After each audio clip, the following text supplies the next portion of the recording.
அனைவருக்கும் வணக்கம். Theni Senthil real estate, Senthil Ganesh பேசுகிறேன். இப்போ நம்ம பார்க்குற இடம் தேனி மாவட்டம்.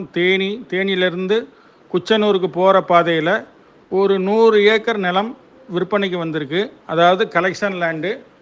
முதல்ல ஒரு இடம் ரேட்டு கூடுதலாக இருக்கும், அடுத்து போக போக கொஞ்சம் ரேட்டு கம்மியாக இருக்கும். நல்ல நெல் வயல் உள்ள இடம், செம்மண் பூமியில் நெல் வயல் உள்ள இடம் விற்பனைக்கு வந்திருக்கு. முல்லை பாசனம் வசதியோடு இந்த இடம் இருக்குது. கலெக்ஷன் லேண்டாக இருக்குது. ஒரு 100 ஏக்கர் வரைக்கும் இந்த இடத்துல கலெக்ஷன் பண்ணி எடுக்கலாம். தார் ரோட்டு மேலே இருந்தே எடுத்துகிட்டு போகலாம். இதனுடைய ரேட்டு பார்த்திங்கன்னா, ஒரு ஏக்கர் ரேட்டு பார்த்திங்கன்னா 25 லட்ச ரூபா ஃபைனலாக கேட்டிருக்காங்க. இந்த இடம் பிடிச்சிருந்ததுன்னா நம்மளை தொடர்பு கொள்ளுங்கள். தொடர்ந்து நமது சேனலை பாருங்கள், சப்ஸ்கிரைப் பண்ணுங்கள், நண்பர்களுக்கு ஷேர் பண்ணுங்கள்.